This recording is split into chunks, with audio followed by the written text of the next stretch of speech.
Thank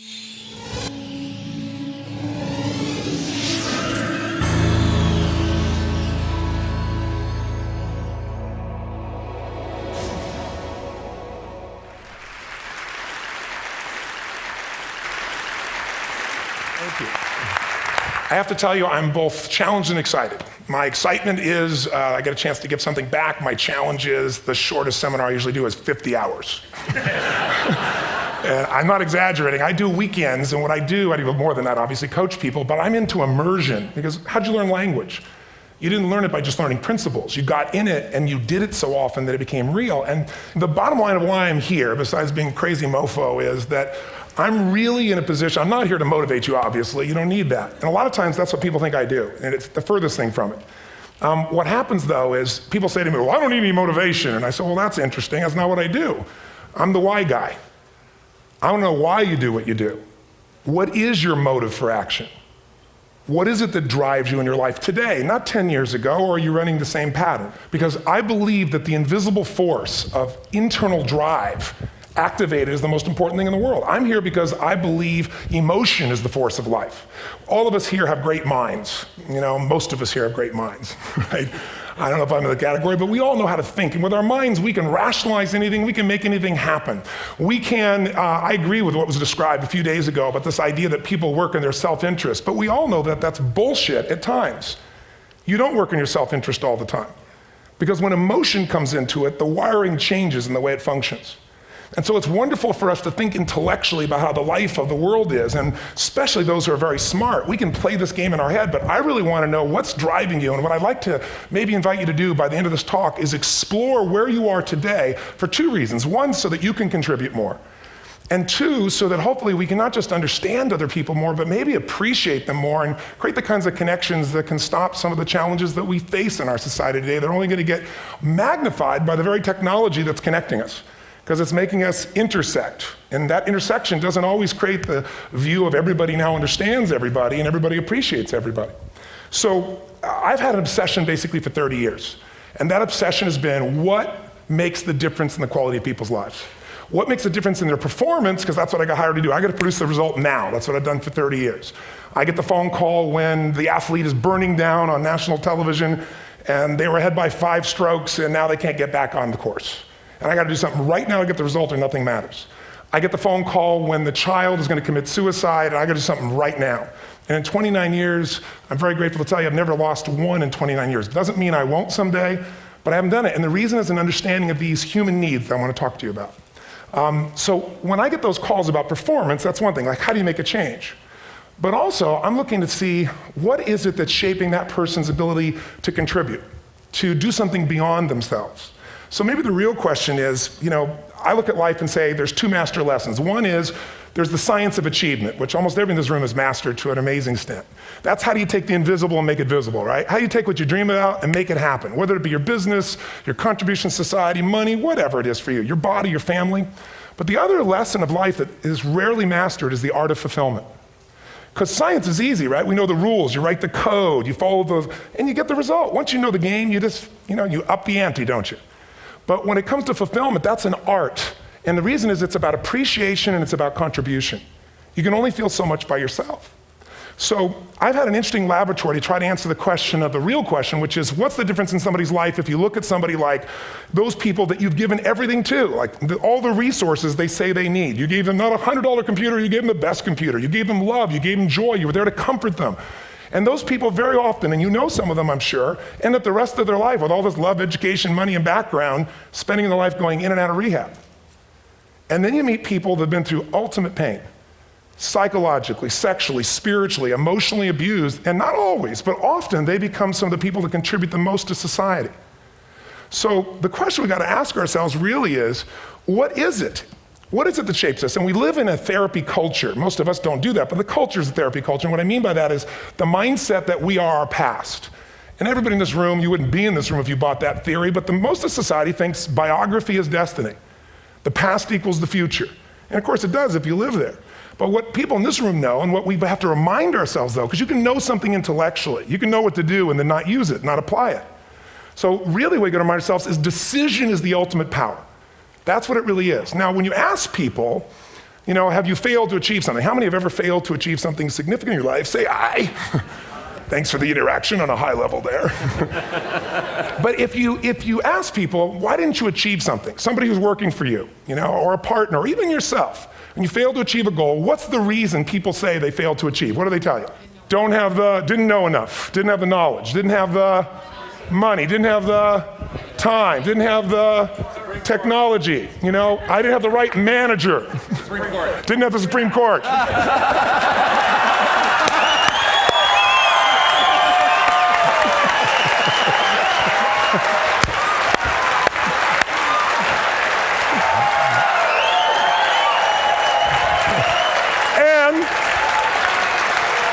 And what do all those, including the Supreme Court, have in common? They are a claim to you missing resources. And they may be accurate. You may not have the money. You may not have the Supreme Court. But that is not the defining factor.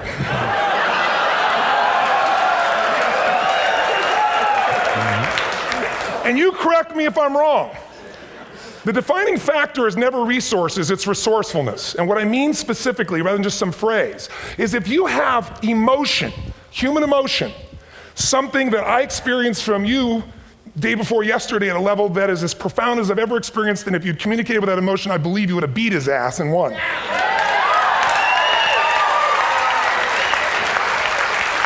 But how easy for me to tell him what he should do. Idiot, Robbins. But I know when we watched a debate, at that time, there were emotions that blocked people's ability to get this man's intellect and capacity and the way they came across to some people in that day. Because I know people that wanted to vote in your direction and didn't, and I was upset. But there was emotion that was there. How many know what I'm talking about here? Say aye. So emotion is it, and if we get the right emotion, we can get ourselves to do anything. We can get through it. If you're creative enough, playful enough, fun enough, can you get through to anybody, yes or no? Yes. If you don't have the money, but you're creative and determined enough, you find the way. So this is the ultimate resource, but this is not the story that people tell us, right? The story people tell us is a bunch of different stories. They tell us we don't have the resources, but ultimately, if you take a look here, flip it up if you would. They say, what are all the reasons they have in common? We've said that. Next one, please. He's broken my pattern, that son of a bitch. But I appreciated the energy, I'll tell you that. What determines your resources? We've said decisions shape destiny, which is my focus here.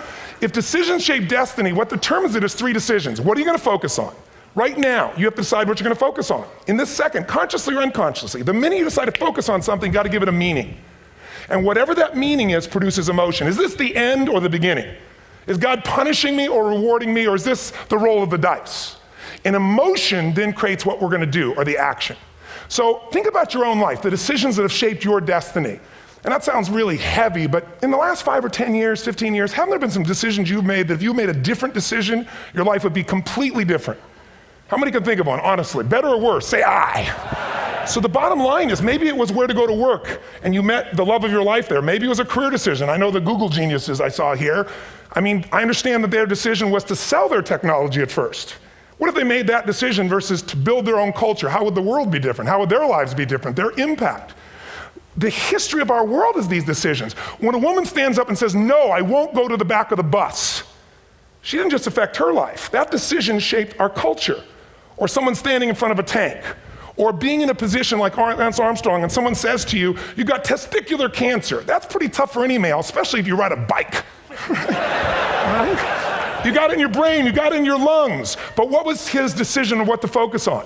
Different than most people. What did it mean? It wasn't the end, it was the beginning. What am I gonna do? He goes off and wins 7 championships he never won once before the cancer because he got emotional fitness, psychological strength. That's the difference in human beings that I've seen of the 3 million I've been around. Because that's what my lab. I've had 3 million people from 80 different countries that I've had a chance to interact with over the last 29 years. And after a while, patterns become obvious. You see that South America and Africa maybe connect in a certain way, right? Other people say, oh, that sounds ridiculous. It's simple. So what shaped Lance? What shapes you? 2 invisible forces, very quickly. 1, state. We all have had times. Have you had a time you did something and after you did it, you thought to yourself, I can't believe I said that. I can't believe I did that. That was so stupid. Who's been there? Say aye. Have you ever done something after you do it, you go, that was me. right? It wasn't your ability, it was your state. Your model of the world is what shapes you long term. Your model of the world is the filter. That's what's shaping us. That's what makes people make decisions. When we want to influence somebody, we got to know what already influences them. And it's made up of three parts, I believe. First, what's your target? What are you after? Which I believe, it's not your desires. You can get your desires to goals. How many of you got a goal or desire and thought, is this all there is? How many have been there? Say aye. So it's needs we have. I believe there are 6 human needs. Second, once you know what the target that's driving you is, and you uncover it for the truth, you don't form it, you uncover it. Then you find out what's your map. What's the belief systems that are telling you how to get those needs? Some people think the way to get those needs is destroy the world. Some people is to build something, create something, love someone. And then there's the fuel you pick. So very quickly, 6 needs, let me tell you what they are. First one, certainty. Now these are not goals or desires, these are universal. Everyone needs certainty that they can avoid pain, at least be comfortable. Now how do you get it? Control everybody, develop a skill, give up, smoke a cigarette. And if you got totally certain, ironically, even though we all need that, like if you're not certain about your health or your children or money, you don't think about much more. You're not sure the ceiling's gonna hold up, you're gonna listen to any speaker. But while we go for certainty differently, if we get total certainty, we get what? What do you feel if you're certain? You know what's gonna happen, when it's gonna happen, how it's gonna happen, what would you feel? Bored out of your mind. So God, in her infinite wisdom, gave us a second human need, which is uncertainty. We need variety. We need surprise. How many of you here love surprises? Say aye. Bullshit. You like the surprises you want. The ones you don't want, you call problems, but you need them. So variety is important. Have you ever rented a video or a film that you've already seen? Who's done this?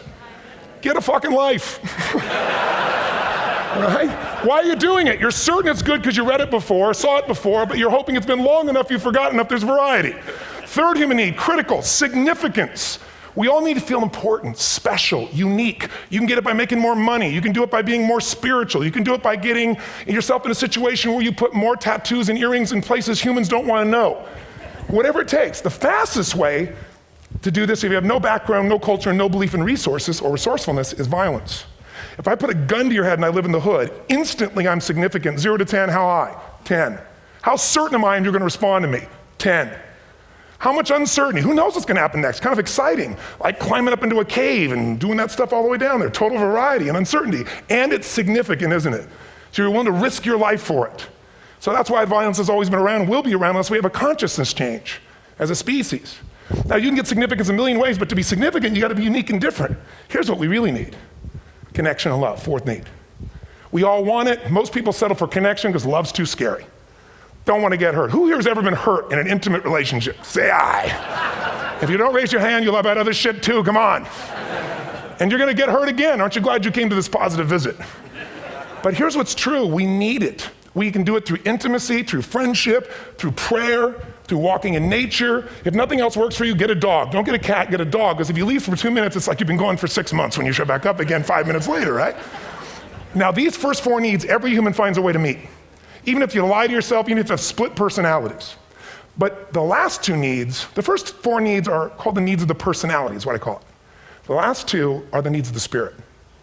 And this is where fulfillment comes. You won't get fulfillment from the first 4. You'll figure a way, smoke, drink, do whatever, meet the first 4. But the last 2, number 5, you must grow. We all know the answer here. If you don't grow, you what? If a relationship's not growing, if a business is not growing, if you're not growing, it doesn't matter how much money you have, how many friends you have, how many people love you, you feel like hell. And the reason we grow, I believe, is so we have something to give of value.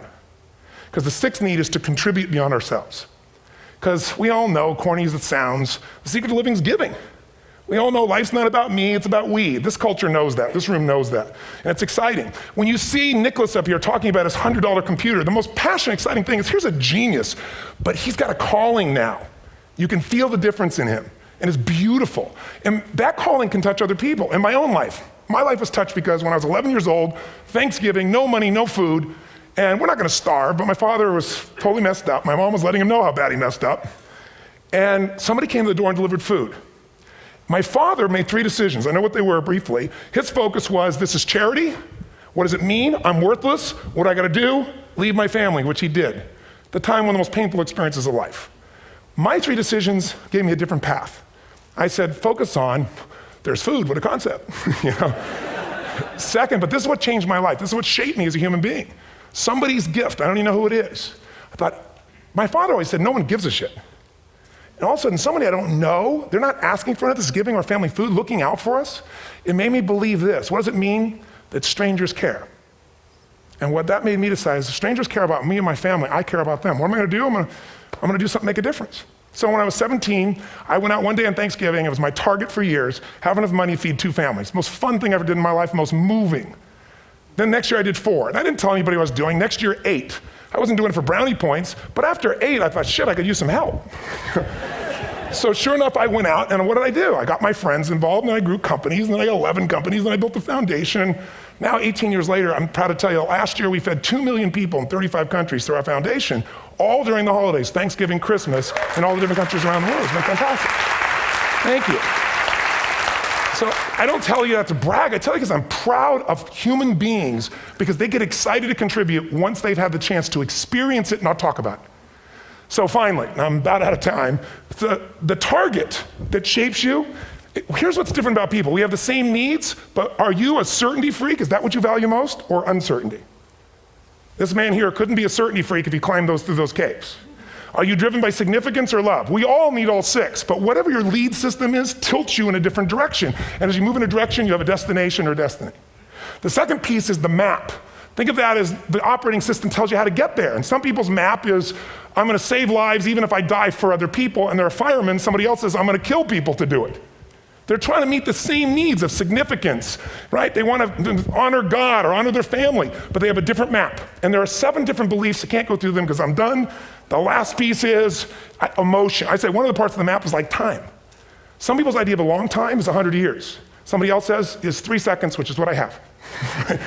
And the last one I've already mentioned that felt you. If you got a target and you got a map, and let's say, I can't use Google because I love maps and they haven't made it good for Macs yet. So if you use MapQuest, how many have made this fatal mistake of using MapQuest at some time? You use this thing and you don't get there. Well, imagine if your beliefs guarantee you can never get to where you want to go. The last thing is emotion. Now here's what I'll tell you about emotion. There are 6,000 emotions that we all have words for in the English language, which is a linguistic representation, right? It changes by language. But if your dominant emotions, if I have more time, I have 20,000 people or 1,000, and I have them write down all the emotions that they experience in an average week. And I give them as long as they need. And on one side they write empowering emotions, the other is disempowering. Guess how many emotions people experience? Less than 12. And half of those make them feel like shit. So they got 5 or 6 good frickin' feelings, right? It's like they feel happy, happy, excited, oh shit, frustrated, overwhelmed, depressed. How many of you know somebody who no matter what happens finds a way to get pissed off? How many know somebody like this? Or no matter what happens, they find a way to be happy or excited. How many know somebody like this? Come on. When 911 happened, and I'll finish with this, I was in Hawaii. I was with 2,000 people from 45 countries. We were translating 4 languages simultaneously for a program that I was conducting for a week. The night before was called Emotional Mastery. I got up, had no plan for this, and I said, we had all this fireworks, I do crazy shit, fun stuff. And then at the end I stopped, and I had this plan I was gonna say, but I never do what I'm gonna say. And all of a sudden I said, when do people really start to live? When they face death. And then I went through this whole thing about if you were gonna get off this island, if 9 days from now you were gonna die, who would you call, what would you say, what would you do? One woman, well that night is when 911 happened.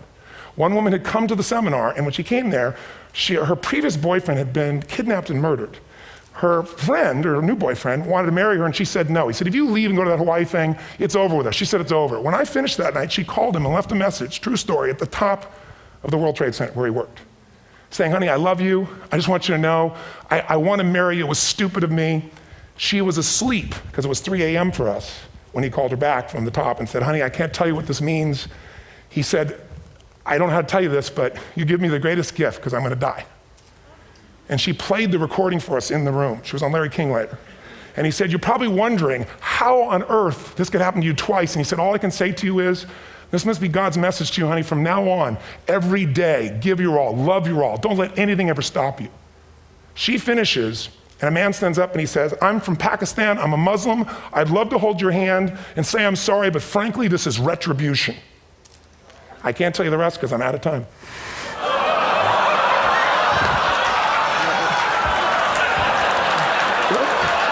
Are you sure? Finish the story. 10 seconds. 10 seconds. No, I want to be respectful. 10 seconds. All I can tell you is I brought this man on stage with a man from New York who worked in the World Trade Center, because I had about 200 New Yorkers there. More than 50 lost their entire companies, their friends, marking off their Palm Pilots. One financial trader, this woman made of steel, bawling. 30 friends crossing off that all died. And what I did to people said, what are we going to focus on? What does this mean, and what are we going to do? And I took the group and got people to focus on, if you didn't lose somebody today, your focus is going to be how to serve somebody else.